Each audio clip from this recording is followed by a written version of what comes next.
মদিনার মসজিদে হাজার হাজার সাহাবী সকলের সামনে তিমের মতো ওমর চোখের পানি ছেড়ে কান্না আরম্ভ করলেন আর ডেকে বলেন, হুসাইন রে,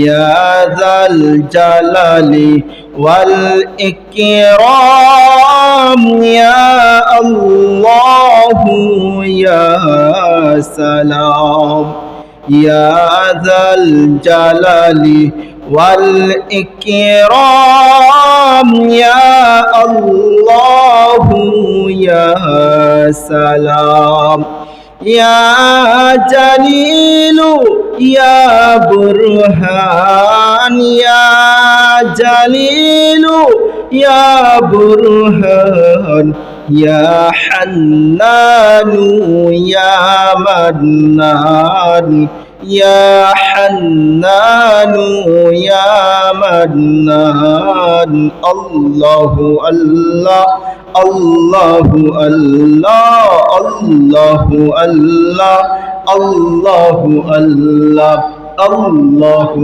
আল্লাহ আল্লাহু আল্লাহ আল্লাহু আল্লাহ লা ইলাহা ইল্লাল্লাহু মুহাম্মাদুর রাসূলুল্লাহ সাল্লাল্লাহু আলাইহি ওয়া আলিহি ওয়াসাল্লাম। আলহামদুলিল্লাহ, পরম করুণাময় মহান আল্লাহ তাআলার দরবারে অসংখ্য অগণিত অমিয় শুকুর ও সুজুদ আদায় করি যে মহান রব্বুল আলামিন আপনাকে আমাকে ভালোবেসে মহাব্বত করে 10 মায়ের 10 সন্তানকে আপন করে মহান মালিকের মহান বিধান সালাতুল জুমআ আদায়ের লক্ষ্যে সকলের আগে তাহারই প্রিয় ঘর মসজিদে আসার বসার শোনার বলার যে তৌফিক দান করেছেন, এজন্য আমরা কালিমাতুশ শুকর আদায় করি, সকলে পড়ি আলহামদুলিল্লাহ। মুহতারাম হাজিরিন, আরবি বৎসরের প্রথম মাস মুহররমুল হারাম চলমান, যে মাসে ইসলামের ঐতিহাসিক অনেক ঘটনা নিদর্শনাবলী ঘটেছে। তন্মধ্যে একটি হলো কারবালা। কারবালার ইতিহাস মুসলমানের সন্তান ভুলে যাচ্ছে। কারবালার ঐতিহ্য শিক্ষা আমরা ভুলে যাচ্ছি। আমার উস্তাজুল মুহতারাম জামিয়া কৌরিয়ার সানি শাইখুল হাদিস হযরত মাওলানা মুফতি হাফিজ আব্দুল হামিদ সাকিব সাহেব গোলমুকাবনী হুজুর হাফিজাহুল্লাহ আজ থেকে ৬-৭ বছর আগে জামিয়া কৌরিয়ার এক অনুষ্ঠানে বলেছিলেন, শুধু কারবালা সম্পর্কে প্রতিটি মুসলিম এলাকায় আলাদা মাহফিল অনুষ্ঠান হওয়া জরুরি। কারণ কারবালা ইসলামের অন্যতম একটি নিদর্শন স্বরূপ। কারবালা বিশ্ব মুসলিমকে কি শিক্ষা দেয়? কারবালা আমাদেরকে কি বার্তা দেয়?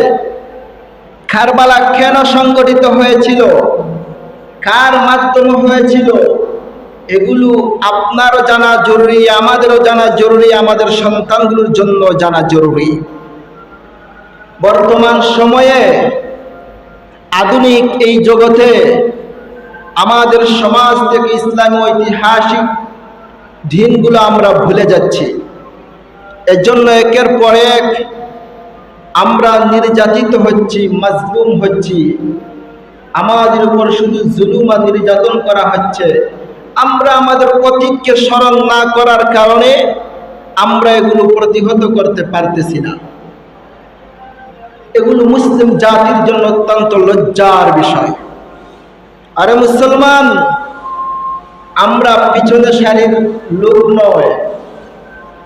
আমরা যেমন মসজিদে এসে নামাজ পড়তে জানি, ঠিক তদ্রূপ ভাবে আমরা অস্ত্র হাতে নিয়ে যুদ্ধ করতেও জানি। আমরা যেভাবে তাহাজ্জুদের নামাজে চোখের পানি ছেড়ে আল্লাহর কাছে সাহায্য কামনা করতে পারি, ঠিক তদ্রূপ ভাবে যুদ্ধের ময়দানে রক্ত ঢেলে দিয়ে ইসলাম প্রতিষ্ঠা করার স্বপ্ন দেখতে পারি। কিন্তু আমরা আমাদের ইতিহাস, আমাদের অবদান ভুলে যাওয়ার কারণে আজ মুসলমান জায়গায় জায়গায় নির্যাতিত, নিপীড়িত। আমাদেরকে দিক নির্দেশনা দেওয়ার মতো কোনো রাহবার নেই। আমাদের অতীতকে স্মরণ করে ঈমানকে জাগ্রত করার মতো কোনো নেতা নাই, যার কারণে গোটা বিশ্বের মধ্যে মুসলিম জাতি অবহেলায় নির্যাতিত অবস্থায় আছে। আমি ছোট মানুষের আলোচনায় হয়তো বিশ্বময় কিছুই হবে না, কিন্তু রাসূলের কলিজার টুকরা হুসাইন রাদিয়াল্লাহু তাআলা আনহু কারবালার ময়দানে শহীদ হয়েছেন।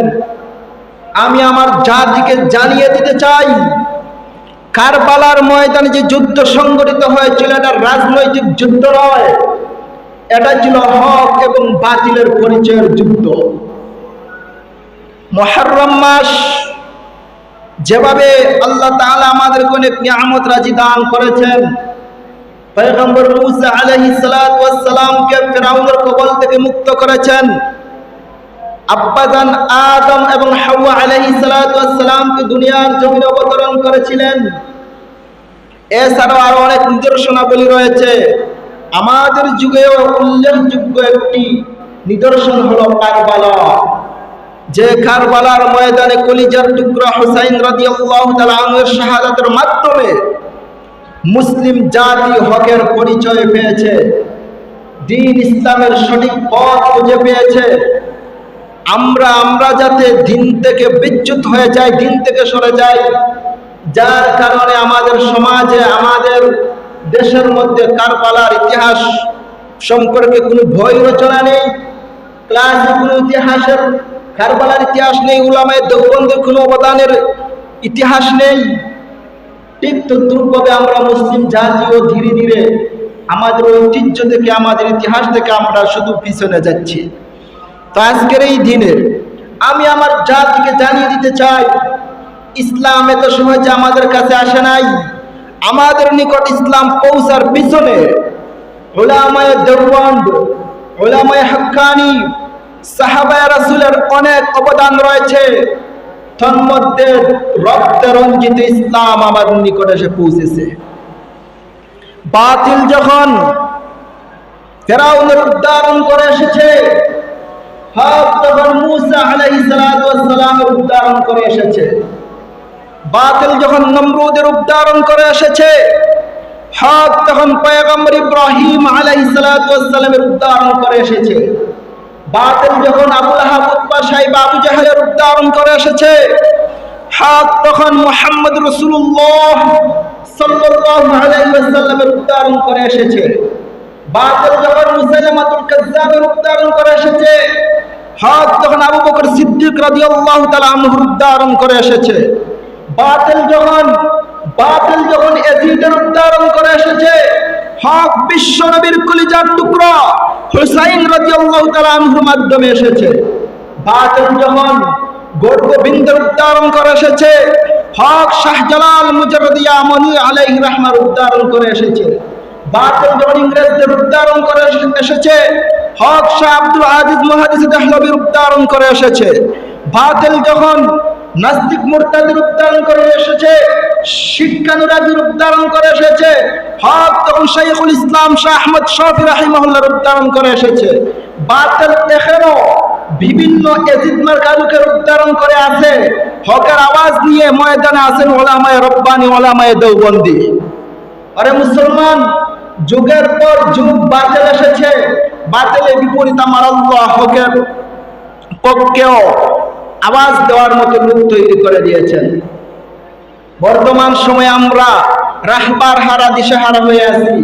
আমরা দোয়া করি আল্লাহ তাআলা যেন অতীতের মতো জিগ হকের পক্ষে আমাদেরকে রাহবার দান করেন। সকলে বলি আমিন। মুহতারাম হাজিরিন, আসুন কারবালা সম্পর্কে আমরা সামান্য কিছু জেনে নেই। বিস্তারিত বলার মতো সময় হাতে নেই। বিস্তারিত বলা আমার পক্ষে সম্ভব নয়। সামান্য কিছু আলোকপাত করব, আমাদের ওই সন্তানগুলো যেন কিছু হলেও কারবালা সম্পর্কে অবগত হয়, আমাদের হৃদয়ে যেন আহলে বাইত রাসূলের পরিবারের প্রতি মহব্বত আরো তীব্র হয়। এজন্য আমি সামান্য কিছু আলোকপাত করব। এই আলোচনার পিছনে আগে আমাদেরকে জানতে হবে হুসাইন রাদিয়াল্লাহু তাআলা আনহু যিনি, তিনি কে, ওনার সম্পর্কে আমাদের কিছু অবগতি লাগবে। আমি এখন সংক্ষিপ্ত কিছু হুসাইন রাদিয়াল্লাহু তাআলা আনহুর শান মর্যাদা বর্ণনা করব, এরপরেই চলে যাব কারবালার ঐতিহাসিক আলোচনায়। তাই আসুন আমরা জেনে নেই হুসাইন রাদিয়াল্লাহু তাআলা আনহু কে। হুসাইন রাদিয়াল্লাহু তাআলা আনহু হলেন আলী রাদিয়াল্লাহু তাআলা আনহুর ছেলে, আম্মা জান ফাতিমা জাহরা রাদিয়াল্লাহু তাআলা আনহার ছেলে। একদিকে রাসূলের চাচাতো ভাই আলীর ছেলে, অন্যদিকে রাসূলের নিজের কলিজার টুকরা মেয়ের ছেলে। উভয় দিক দিয়ে হুসাইন এবং হাসান রাদিয়াল্লাহু তাআলা আনহু বিশ্ব নবীর রক্তের সাথে সম্পর্ক। হযরত হাসান রাদিয়াল্লাহু তাআলা আনহু যখন দুনিয়ার জমিনে আগমন করলেন, আম্মা জান ফাতিমা জাহরা রাদিয়াল্লাহু তাআলা আনহা আলীকে ডেকে বলেন, আলী যাও আমার ছেলেকে নিয়ে বাবার কাছে নিয়ে যাও, আমার বাবাকে গিয়ে বলবে হাসান ওর জন্য একটা নাম রেখে দেন এবং ওর মুখের প্রথম খাবার যেন রাসূল আমার বাবার লব মুবারক দিয়ে দেন। সুবহানাল্লাহ। আলী রাদিয়াল্লাহু তাআলা আনহু নিয়ে গেলেন রাসূলের কাছে, রাসূল কুলে নিলেন, রাসূলের টুট মুবারক থেকে, জিহ্বা মুবারক থেকে লালা মুবারক বের করে হাসান রাদিয়াল্লাহু আনহু টুট মুবারকের মধ্যে লাগালেন এবং রাসূল নিজেই উনার নাম হাসান রেখে দিলেন। আরো কিছুদিন পরে যখন হুসাইন রাদিয়াল্লাহু আনহুর জন্ম হয়, আম্মা জান ফাতিমা জাহরা রাদিয়াল্লাহু তাআলা আনহা আবারও আলীকে বললেন, আমার ছেলেকে নিয়ে আমার আব্বার কাছে নিয়ে যাও, বাবাকে বলবেন তার মুখের লালা মুবারক যেন আমার ছেলের মুখে দেন এবং তার পক্ষ থেকেই যেন আমার ছেলের একটা নাম রেখে দেন। আল্লাহ রাসূল সাল্লাল্লাহু আলাইহি ওয়াসাল্লাম তখনও হুসাইন রাদিয়াল্লাহু তাআলা আনহুকে কুলে নিয়ে রাসূলের টুট মুবারক থেকে লালা মুবারক ওনার টুটের মধ্যে দিলেন আর হুসাইন নামে নামকরণ করলেন। সুবহানাল্লাহ। দেখুন, উভয় ছেলেকে রাসূলের টুট মুবারকের লালা প্রথম খাবার, উভয়ের নাম রাসূল নিজেই রেখেছেন। হযরত ওমর রাদিয়াল্লাহু তাআলা আনহু বলেন, আমি ওমর আমার ব্যক্তিগত কাজে পয়গম্বর আরবের কাছে গেলাম। যাওয়ার পর দেখতে পাই হাসান এবং হুসাইন রাদিয়াল্লাহু তাআলা আনহু নবীজির সাথে খেলা তামাশা করতেছে। হুসাইন ডাকে বলে, না না, ঘোড়া চড়তে চাই, ঘোড়া। আপনি একটু ঘোড়া হন, আমরা আপনার উপর সওয়ার হইব। ওমর বলেন, আমি দূর থেকে দেখতেছি আল্লাহ রাসূল সাল্লাল্লাহু আলাইহি ওয়াসাল্লাম নিজে ঘোড়া হইয়া হুসাইনকে কাঁধে উঠাইছেন। সুবহানাল্লাহ। বিশ্ব নবী ঘোড়া হইয়া হুসাইনকে কাঁধে উঠালেন, হাসানকে কাঁধে উঠালেন, উভয় সওয়ার হইয়া বিশ্ব নবীকে ঘোড়া বানাইয়া বিশ্ব নবীর পিঠ মুবারকের মধ্যে উঠে ঘোড়া চড়তেছি। কিছুক্ষণ পরে হুসাইন ডেকে বলে, না না গো, এমন ঘুরে উঠলাম যে ঘোড়ার কোনো লাগাম নাই, রশি নাই। আমার নবীর দাড়ি মুবারক দুই দিকে দিয়ে বলেন, হুসাইন রে, আমার দাড়ি দিয়ে তোমার রশি বানায়া দাও। ও দূর থেকে একটু মিষ্টি মিষ্টি হাসতেছেন। রাসূল ডেকে বলেন, ওমর তুমি কেন হাসো? আমি তো বুঝতেছি তুমি আমার এই দৃশ্যগুলো দেখে হাসতেছো। ওমর ডেকে বলে, নবী গো, হাসান এবং হুসাইন যেই ঘোড়ায় সওয়ার হইতেছে, পৃথিবীর জমিনে এই ঘোড়ার চেয়ে দামি ঘোড়ার হতেই পারে না। বিশ্ব পয়গম্বর উমরকে ডাক দিয়ে বলেন, উমর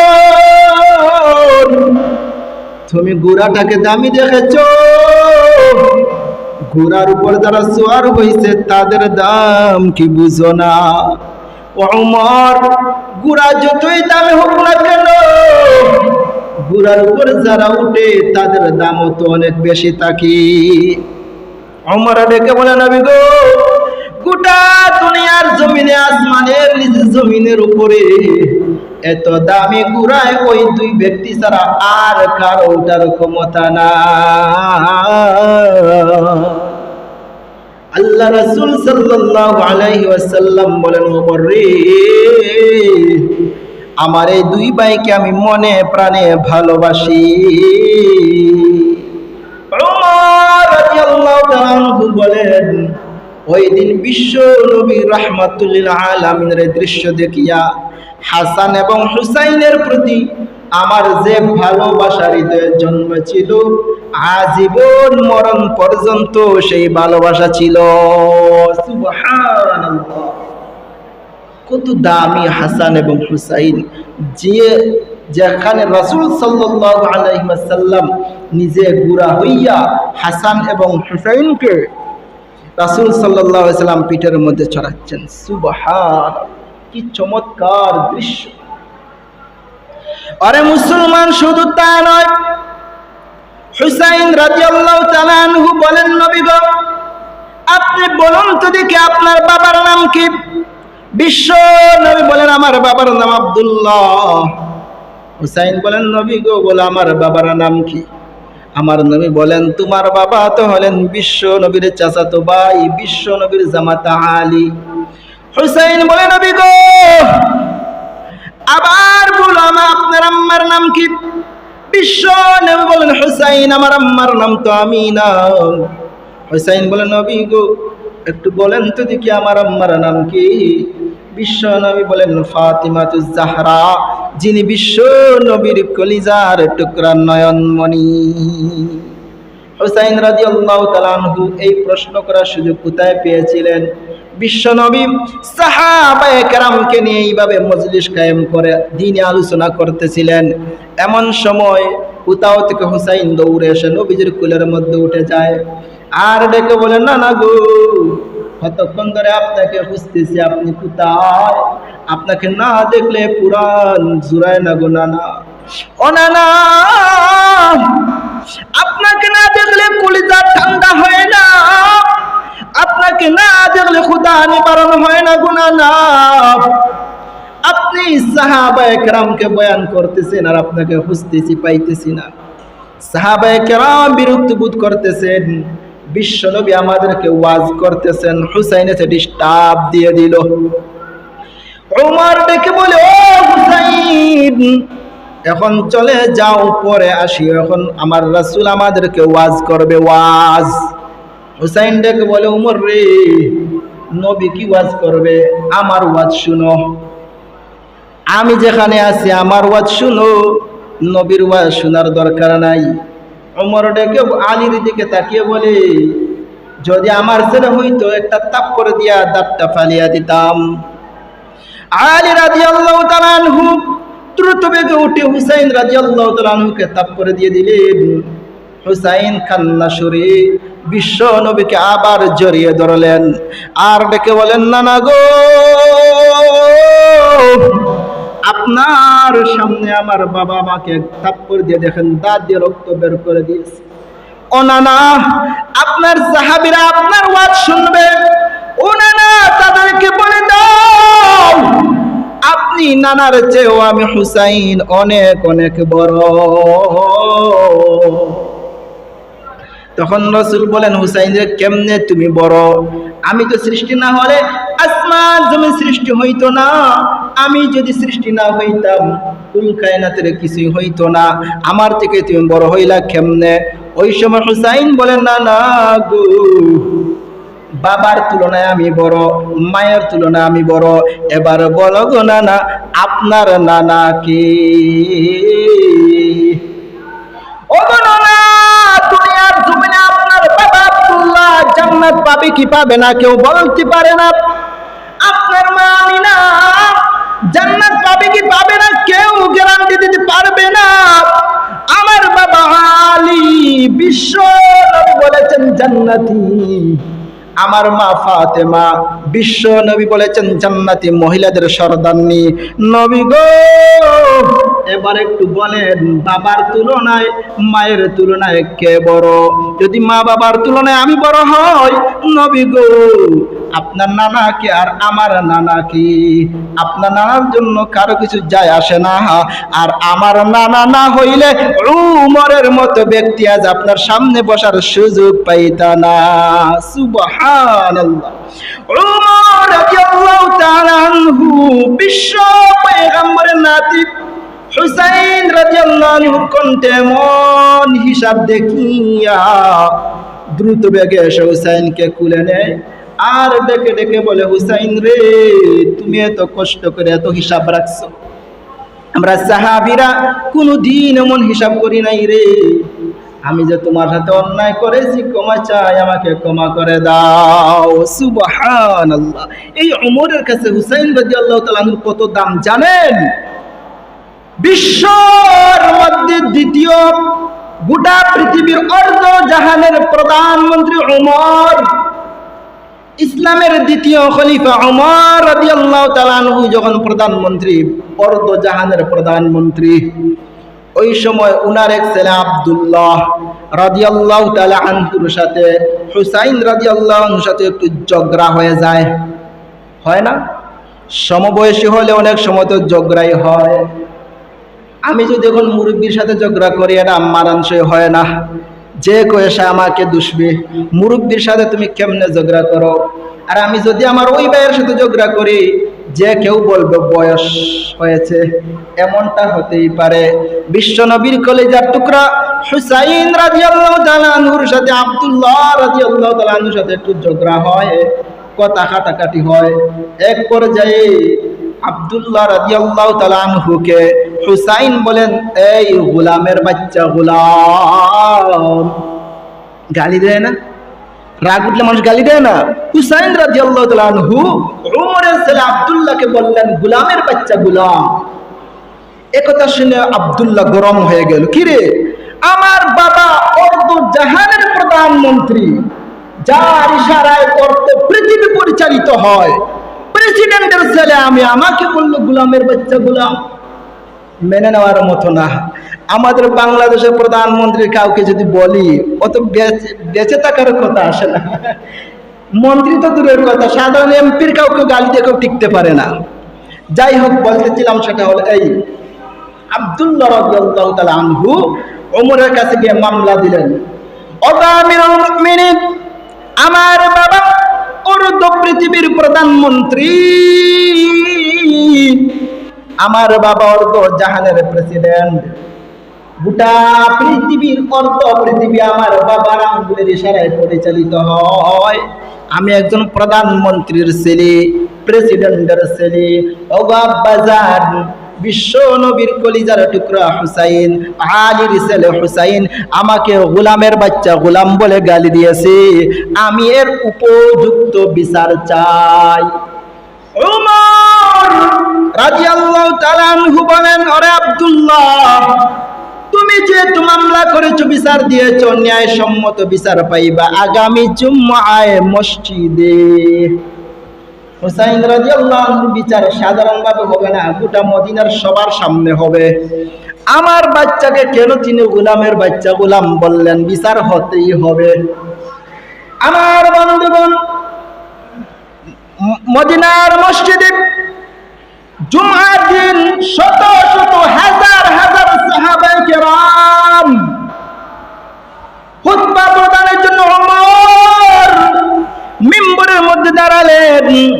এমন সময় বললেন, আমার আব্দুল্লাহ কই, দাঁড়াও দাঁড়াও, কিছুদিন আগে আমার কাছে যে মামলা দিয়েছিলে, একটু বলো তোমার মামলাটা কি, আবার পুনরাবৃত্তি করো। আমার বন্ধুগণ, আব্দুল্লাহ রাদিয়াল্লাহু তাআলা আনহু দাঁড়ালেন, দাঁড়িয়ে বললেন, আব্বা, আমার বাবা একজন প্রেসিডেন্ট, অর্ধ জাহানের প্রধানমন্ত্রী, যার আঙ্গুলের ইশারায় গোটা পৃথিবী পরিচালিত হয়। আমি একজন প্রধানমন্ত্রীর ছেলে আব্দুল্লাহ, আলীর ছেলে হুসাইন, আমাকে গোলামের বাচ্চা গোলাম বলে গালি দিয়েছে। আমার 14 গোষ্ঠীর মধ্যে গোলাম তো কেউ না, আমি কেমন করে গোলামের বাচ্চা গোলাম হইলাম? বিচার চাই। আমার বন্ধুগণ, মদিনার মসজিদে খুতবার সময় হাজারো সাহাবায়ে কেরাম, ওমর রাদিয়াল্লাহু তাআলা আনহু মিম্বরে বসে ডাক দিলেন, হুসাইন কই, তুমি কি মসজিদে আছো? হুসাইন রাদিয়াল্লাহু তাআলা আনহু বলেন, লাব্বাইকা ইয়া আমিরাল মুমিনিন, আমি উপস্থিত, এই তো আমি হুসাইন। ওমর বললেন, হুসাইন রে, আমার 14 গোষ্ঠীর মধ্যে তো কেউ গোলাম না, আমি প্রেসিডেন্ট, আমার ছেলে একজন প্রধানমন্ত্রীর ছেলে, তুমি তাকে গোলামের বাচ্চা গোলাম বলে গালি দিলে কেমনে? সে কবে গোলাম হলো আর আমি কবে গোলাম ছিলাম? আমার বন্ধুগণ, আমাদের অবস্থা তো এরকম, বাহিরে আমরা এন করবো তেন করবো অনেক কিছু বলি, সামনে পড়লে কিছুই বলি না, কথাকে উলট পালট করে দেই, একটার জায়গায় আরেকটা কথার সাথে আরো বাট্টার কত কিছু লাগিয়ে দেয়, এরকম হয়। কিন্তু বিশ্ব নবীর পরিবারের সন্তান কথার মধ্যে কখনো বেমিল করবে না, কথার মধ্যে কখনো 19-20 করবে না, কথার মধ্যে কোনোদিন ব্যতিক্রম করবে না। আমার বন্ধুগণ, মিম্বরের মধ্যে দাঁড়াইয়া হুসাইন রাদিয়াল্লাহু তাআলা আনহু যখন জিজ্ঞাসা করলেন, কে রে গোলাম ছিল তুমি যে গোলামের বাচ্চা বললা, তখন হুসাইন রাদিয়াল্লাহু তাআলা আনহু বলেন, ওমর সত্য করে বলো, তুমি কি আমার নানার গোলাম ছিলে না? সুবহানাল্লাহ। আমার বন্ধুগণ, ওমর রাদিয়াল্লাহু তাআলা আনহু কথা শুনে চোখের পানি ছেড়ে কান্না আরম্ভ করলেন। মদিনার মসজিদে হাজার হাজার সাহাবী, সকলের সামনে দিনের মতো ওমর চোখের পানি ছেড়ে কান্না আরম্ভ করলেন আর ডেকে বলেন, হুসাইন রে, আমি যে তোমার নানার গোলাম ছিলাম, তুমি তো এত মদিনার সাহাবায়ে কেরামের সামনে সাক্ষী দিয়েছো। আরে হুসাইন, তোমার এই কথা কি কাগজে লিখতে পারবা? হুসাইন ডেকে বলল, ওমর, যে কথা আমার জবান থেকে বের হয়েছে এটা খাতাও লিখতে পারে। ওমর সঙ্গে সঙ্গে কাগজ কলম দিয়ে বলেন, লেখো। কাগজের মধ্যে হুসাইন লিখলো, ওমর ইবনে খাত্তাব আমিরুল মুমিনিন আমার নানার গোলাম ছিল। ওমর বলেন, হুসাইন রে, শুধু লেখলে হবে না, নিচে তোমার দস্তখত দিয়ে দাও। হুসাইন রাদিয়াল্লাহু তাআলা আনহু নিচে দস্তখত দিয়ে দিলেন। ওমর কাগজ হাতে নিয়ে মদিনায় মসজিদে দাঁড়ালেন, দেখে বলেন, সাহাবীরা রে, ওরে সাহাবীরা, রাসূল দুনিয়ায় নাই, আমি জানি না, আমি তো মুনাফিক হয়ে গেলাম, আমি জানি না আমার নাম কি জাহান্নামে লিস্ট উঠে গেল, আমি যদি মরে যাই আমার কাফনে কাগজটা সঙ্গে দিও,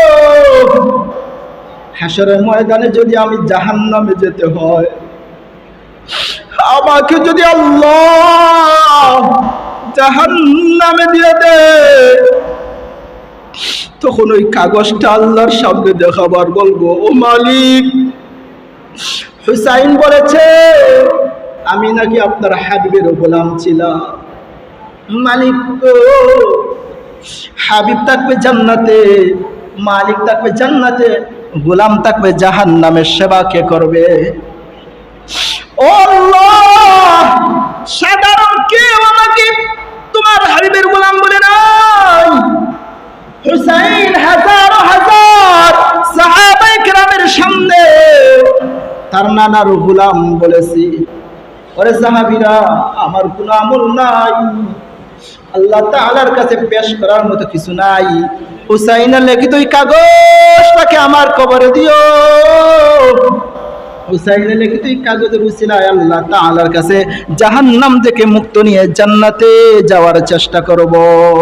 সুবহানাল্লাহ। দেখেন, উমর রাদিয়াল্লাহু তাআলা আনহু অর্ধ জাহানের প্রধানমন্ত্রী হয়ে হুসাইন রাদিয়াল্লাহু তাআলা আনহুর একটা কথাকে জান্নাতে যাওয়ার উসিলা বলতেছেন।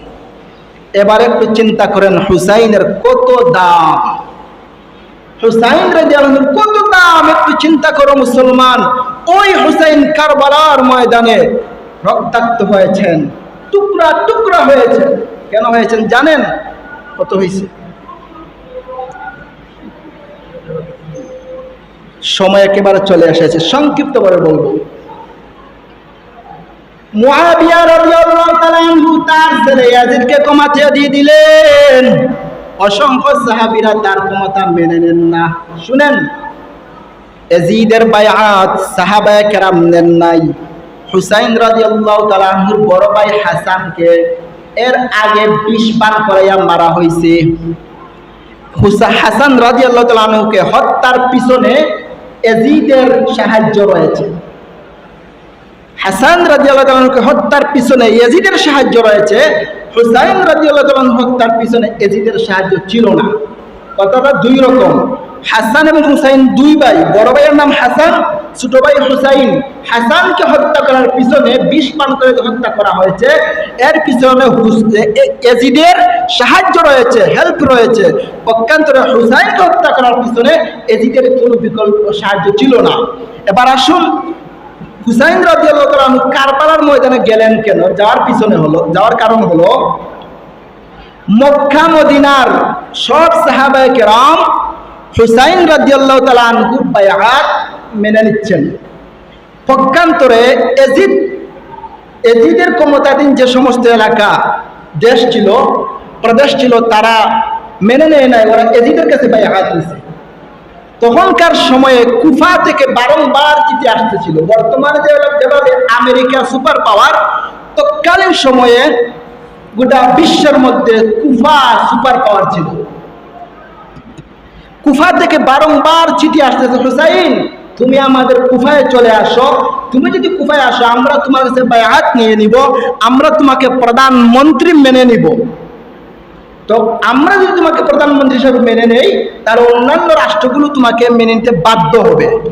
সুপার পাওয়ার তো কুফার। আর তখন কুফায় ছিল জিয়াদ ছিল কুফার গভর্নর ইয়াজিদের পক্ষ থেকে। আর কুফাবাসী জিয়াদের অজান্তেই বারংবার মদিনায় হুসাইন রাদিয়াল্লাহু আনহুর কাছে চিঠি পাঠাচ্ছে যে আপনি মদিনা এই কুফায় চলে আসেন, আমরা আপনার কাছে বায়াত দিব, আপনাকে আমরা প্রধানমন্ত্রী মেনে নিব। হুসাইন রাদিয়াল্লাহু আনহু চিঠি পাইতে পাইতে অনেক পরিমাণ চিঠি দলা হয়ে গেছে, ওলা পাক্কা চিঠি দলা হয়ে গেছে, শুধু কুফা তাকে আইছে।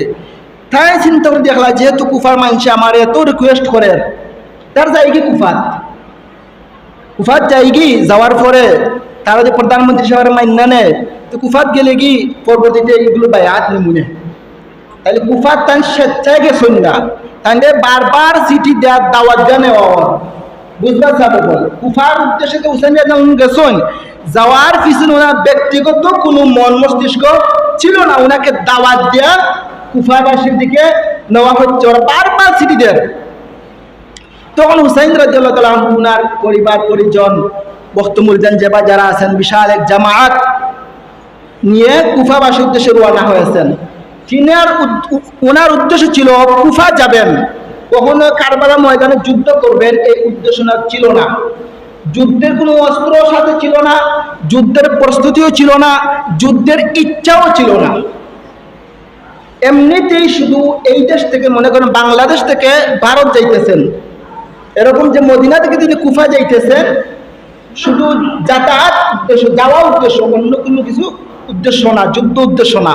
অপর দিকে যখন ইয়াজিদে খবর পাইছে হুসাইন রাদিয়াল্লাহু তাআলা আনহু তাইনর পরিবার পরিজন সবরে লইয়া কুফার উদ্দেশ্যে রওনা হয়ে গেছেন, তখন ইয়াজিদ গাবরি গেছে। ইয়াজিদ মানে হতভম্ব হয়ে গেছে। তখন ইয়াজিদ চিন্তা করে দেখলো যে হুসাইন রাদিয়াল্লাহু তাআলা আনহু খুব সুন্দর মানুষ আছে, খুব সুন্দর, কুফাবাসী তো সুন্দর জীবনও দেখছে না। সুতরাং ইয়াজিদে বিশাল এক জামাত বানাইয়া ফাটাইছে যে তোমরা জেলা পারো হুসাইন রাদিয়াল্লাহু তাআলা আনহু কুফার ভিতরে হামাইতে দিও না, এর আগে ফোকে আটকাও, আমি আইরাম। এখন প্রধানমন্ত্রীর ফটো যাইতে পারে না, তার তো দায়িত্ব আছে, সেগুলো আটাইয়া আইবে একটা জামাত কাটাইয়া দ্রুতগাম যন্ত্র দিয়া ফাটাই দিছে। তোমরা জেলা পারো হুসাইন রাদিয়াল্লাহু আনহু যেন কিছুতেই কুফায় না যান, এর আগুন আর আটকাও। আমি আইরাম আমার পরে ওনার সাথে বৈঠক করবো যে কেমনে কিতা করা যায়। যেহেতু বিরোধী দুইটা দল, বিএনপি আওয়ামী লীগ, বিএনপি আওয়ামী লীগ জাতীয় পার্টি, এই বিভিন্ন দল আছে না, ঠিক তদ্রুপ ইয়াজিদও মুসলমান, হেও মুসলমানের পক্ষে কাজ করেন, হুসাইন রাদিয়াল্লাহু মুসলমান, তিনিও মুসলমানের পক্ষে কাজ করতেছেন। আওয়ামী লীগ বিএনপি এটার কোনো তুলনা হয় না। ধরিল জমিয়ত আর বিএনপি, উলামায়ে কেরাম আর গায়রে উলামায়ে কেরাম, রাজনৈতিক হুসাইন রাদিয়াল্লাহু আনহু ইয়াজিদ ওই রাজনৈতিক বড় নেতা। এজিদের উদ্দেশ্য মাইর করা নাই, যুদ্ধ করা নাই, হে বাহিনী পাঠাইছে তোমরা জেলা পারো হুসাইন রাদিয়াল্লাহু আনহুর ফটো আটকাও, তিনি যেন কুফায় না যান। তিনি খুব সুন্দর মানুষ, তিনি কুফা গেলেও আর এজিদর বয়াত নেওয়ার সময় সব এটা হচ্ছে বয়াত নিবি সুন্দর, যে মানুষের আকর্ষণ চম্পক লান ধরে গিয়া। তো যাই হোক, হুসাইন রাদিয়াল্লাহু আনহু যখন মদিনা থেকে বের হবেন, তখন বড় বড় সাহাবায়ে কেরাম আব্দুল্লাহ ইবনে জুবাইর রাদিয়াল্লাহু আনহু সহ বড় বড় সাহাবায়ে কেরাম হলে গিয়ে হুসাইনকে বুঝাইছিল, হুসাইন তুমি যাইও না, কুফাবাসী পারা না, এটা বিশ্বাসঘাতকতা করে। হুসাইন রাদিয়াল্লাহু আনহু কইলা আমি যেহেতু নিয়ত করি যে যাইতাম কি, আমি যাইব কি, খের কোন বাধা আপত্তি মানতাম নাই, তাই খের কোনো বাধা আপত্তি মানছ না। মদিনাত বড় বড় সাহাবায়ে কেরাম তখন ছিলেন, একের পর এক এসেছেন, হুসাইন রাদিয়াল্লাহু আনহুকে বুঝাইছেন যে আপনি যাই না জানো গেলে এটা মানুষ পালা না, এটা বিশ্বাসঘাতকতা করে, আপনার ক্ষতি করবো, আপনার মারবো, এটা আপনার বাইরে তো সবই নিত না। তাই কথা হইলো আমি একটু রেডি হয়ে গেছে যাইতাম কি, সুতরাং আমি যাইব কি, আমার বাধা আপত্তি দিলে আমি আইতাম না, আমি থামতাম নাই।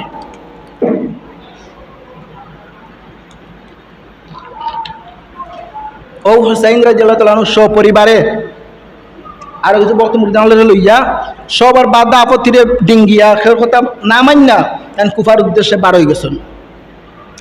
আর অপর দিকে জিয়াদে খবর পাইছে, কুফার যে গভর্নর প্রধান, কুফার যে এমপি আছেন, এজিদুর পক্ষ থেকে কুফার যে এমপি, যেমন আমরা আওয়ামী লীগের পক্ষ থেকে শফিকুর রহমান সাহেব আছেন, সদর আছেন আব্দুল মুমিন সাহেব, এরকম এজিদুর পক্ষ থেকে কুফার দেশের এমপি বা মন্ত্রী আসলা এজিদ, এজিদেও খবর পাইছে যে হুসাইন রাদিয়াল্লাহু তাআলা আনহু কুফার উদ্দেশ্যে বাড়ি গেছেন, তাই আইরা এজিদও তার সৈন্যবাহিনী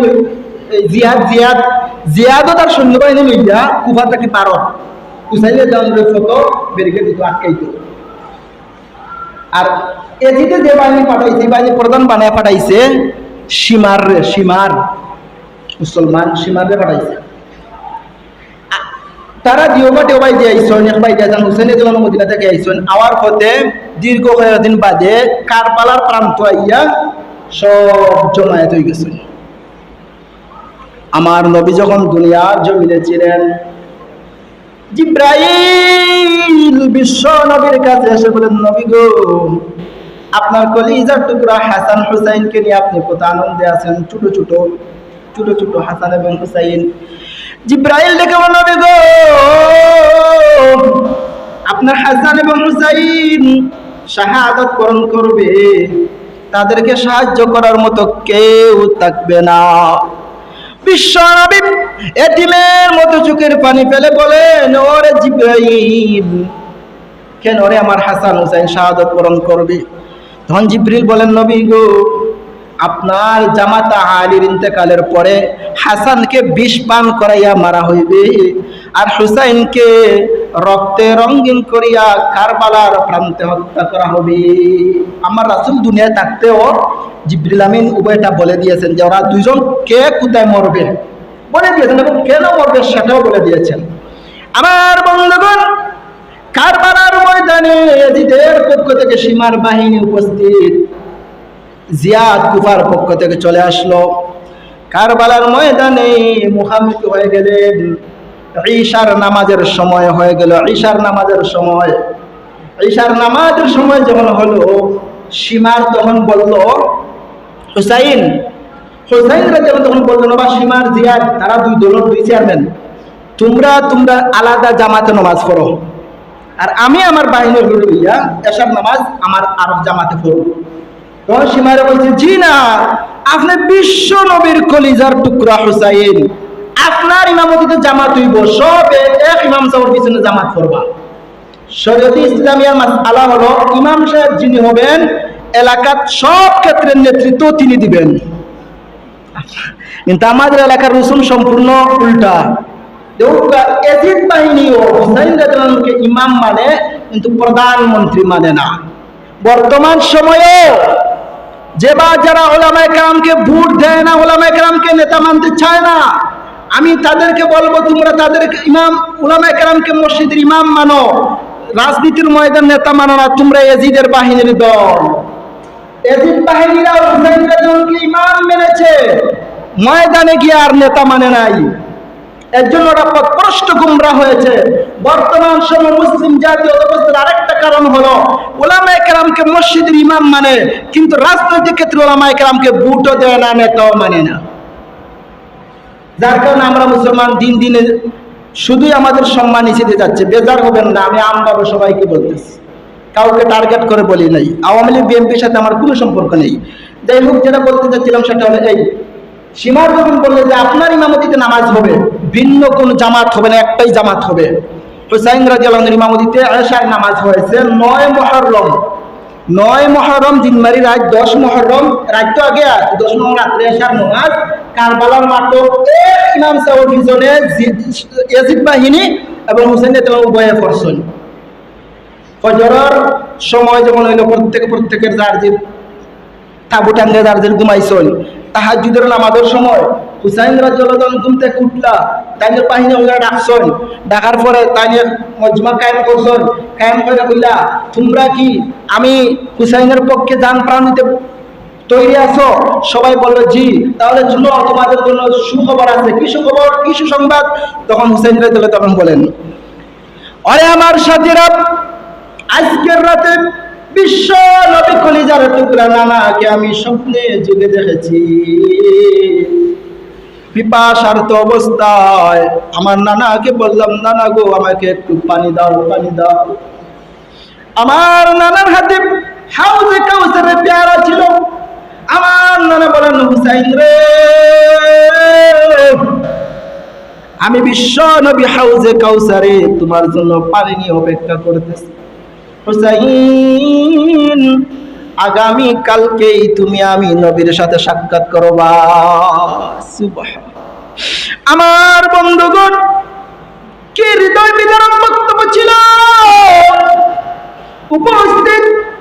উপস্থিত সাহাবায়ে কেরাম, মুসল্লিয়ানে কেরাম হুসাইন রাদিয়াল্লাহু আনহুর কাছে বায়াত হয়ে গেলেন আর বলেন, হুসাইন গো, বিশ্ব নবী যদি কথা বলে থাকেন, নিশ্চয় আপনি হক। সুতরাং আপনার বায়াত রক্ষার জন্য, এজিদকে দুরিশাত করার জন্য, যখন যেখানে রক্তের প্রয়োজন হয়, জীবনের প্রয়োজনে আমরা প্রস্তুত। আমার বন্ধুগণ, ফজরের নামাজের সময় হলো।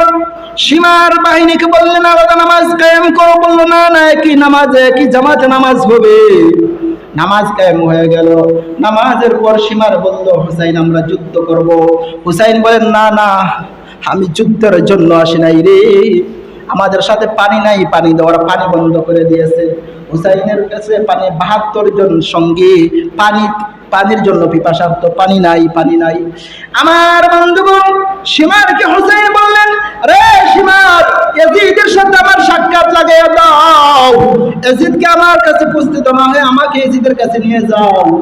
আমি যুদ্ধ করব না রে, আমার যুদ্ধের কোনো প্রস্তুতি নাই, আমার যুদ্ধের কোনো ইচ্ছা নাই। আমি আমার সঙ্গীকে নিয়ে এসেছি শুধুই কুফা যাব। যদি কুফা আমাকে যেতে দেওয়া নাই হয়, আমি এখানে আছি, কুফা যাব না। এজিদের সাক্ষাৎটা দিয়ে দাও। সীমার বলে, না না, আমরা এরা মানবো না, যুদ্ধ চলবে, যুদ্ধ চলবে। আমার বন্ধুগণ, এজিদ আসে নাই। এজিদের অনুমতি ছাড়া, এজিদ বলেছে শুধু আটকাইবা, মারবা না। এজিদের অনুমতি ছাড়া, এজিদের কাছে পুরস্কার পাওয়ার জন্য সীমার নামক কুলাঙ্গার, বিশ্ব নবীর কলিজার টুকরা হুসাইন রাদিয়াল্লাহু আনহু যুদ্ধ কায়েম করে নিল। আমার বন্ধুগণ, যখন যুদ্ধ কায়েম হয়ে গেল, জোহরের নামাজের নিকটবর্তী সময় হয়ে গেল, যুদ্ধ চলমান, পানি নাই, রক্তাক্ত কারবালার ময়দান। হাসান রাদিয়াল্লাহু হুসাইন রাদিয়াল্লাহু ছেলে আলী আসগরকে কুলে নিয়ে পানির জন্য গিয়েছিলেন সীমারের কিছু মহিলাদের কাছে, ওরা পানি দেয় না। আর একটা লোক একটা তলোয়ার মেরে আলী আসগরকে শহীদ করে দিল। হুসাইন রাদিয়াল্লাহু আনহু ভেঙে পড়ে গেলেন। আমার বন্ধুগণ নিকটবর্তী ছিল অনেক দূরে একটা সাগর, পানি পানের জন্য হুসাইন রাদিয়াল্লাহু আনহু গিয়েছিলেন।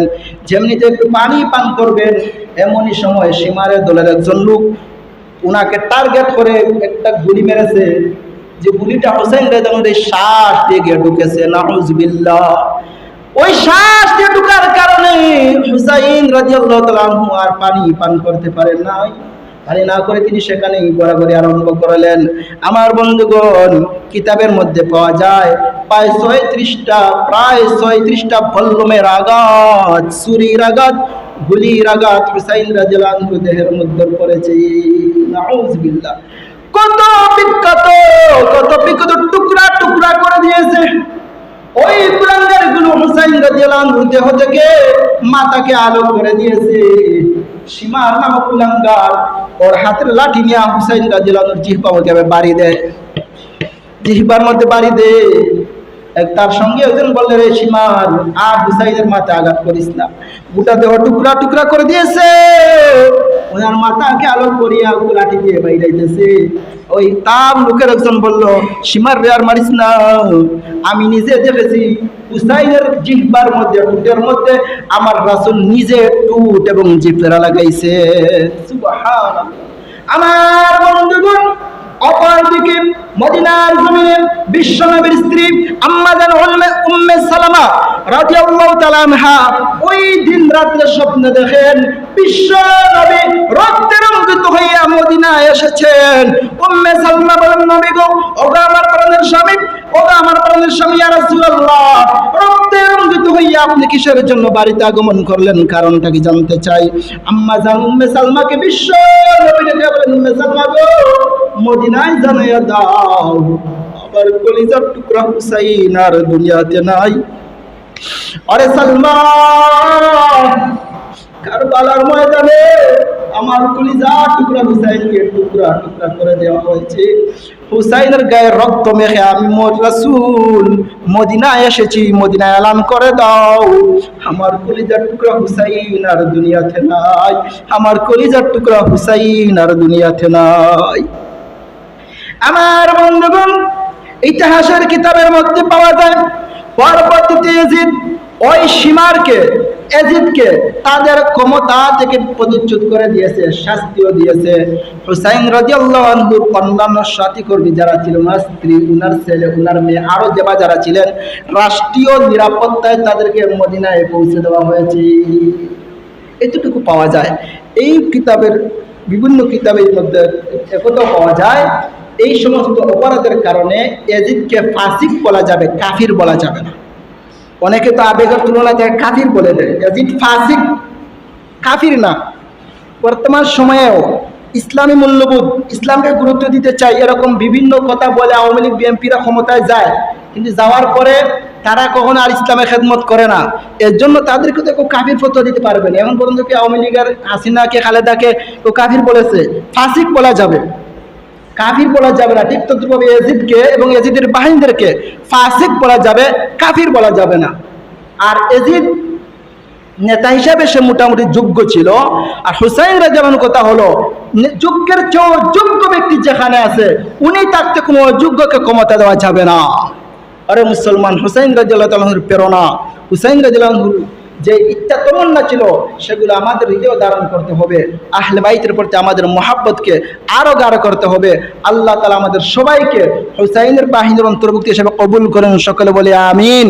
দুরূদ শরীফ পড়ি। সাল্লাল্লাহু আলা সাইয়্যিদিনা ওয়া মাওলানা মুহাম্মদ ওয়া আলা আলিহি ওয়া আসহাবিহি ওয়া সাল্লাম। সাল্লাল্লাহু আলা سيدنا ومولانا محمد وعلى آله وأصحابه وسلم. الحمد لله رب العالمين.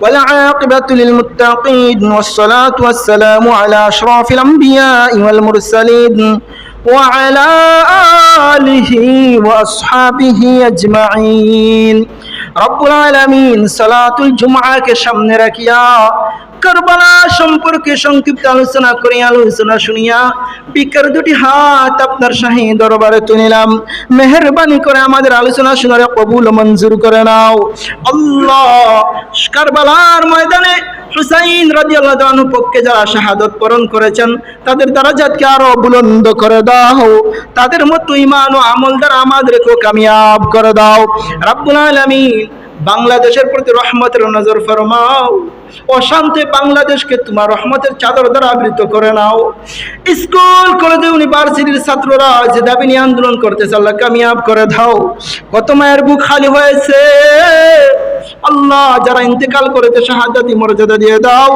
আত্মীয় স্বজন মা বাবাকে সব জামিলতা করার তৌফিক দান করো আল্লাহ আমাদের গভর্নমেন্টকে সহি বুঝ দান করো মন্ত্রী যারা আছেন তাদেরকে সহি সমুঝ দান করো আল্লাহ ন্যায় ইনসাফ প্রতিষ্ঠা করা তাদেরকে তৌফিক দান করো সোনার বাংলাদেশ ওলিয়া উলিয়া শাহজালাল শাইখে কৌরিয়া অসংখ্য বুজুর্গদের স্মৃতিধন্য বাংলাদেশকে তুমি কবুল করে নাও তোমার দ্বীন কায়েমের জন্য গোটা রাষ্ট্রকে কবুল মঞ্জুর করে নাও আল্লাহ আমাদেরকে মাফ করে দাও তোমার আযাব ও গজব থেকে আমাদেরকে হেফাজত করো খবরবাজ সমস্ত ইমানদার বান্দাবান্দিকে মাফ করে দাও বিদেশের জমিনে যারা আছেন হালাল রুজির পথকে ওয়াসিআ করে দাও হালাল ব্যবসায়ীদের ব্যবসার মধ্যে বরকত দিয়ে দাও আমাদের জন্য বরকত ওয়ালা হালাল রিজিকের ব্যবস্থা করে দাও হারাম থেকে আমাদের সবাইকে বাঁচিয়ে থাকার তৌফিক দান করো রব্বুল আলামিন সোনার মদিনায় অসংখ্য দুরূদ সালাম পৌঁছায়া দাও কারবালার ময়দানে যারা শহীদ হয়েছে তাদের খেদমতে আমাদের পক্ষ থেকে অসংখ্য দুরূদ সালাম পৌঁছায়া দাও হুসাইন রাদিয়াল্লাহু আনহুর মতো চেতনা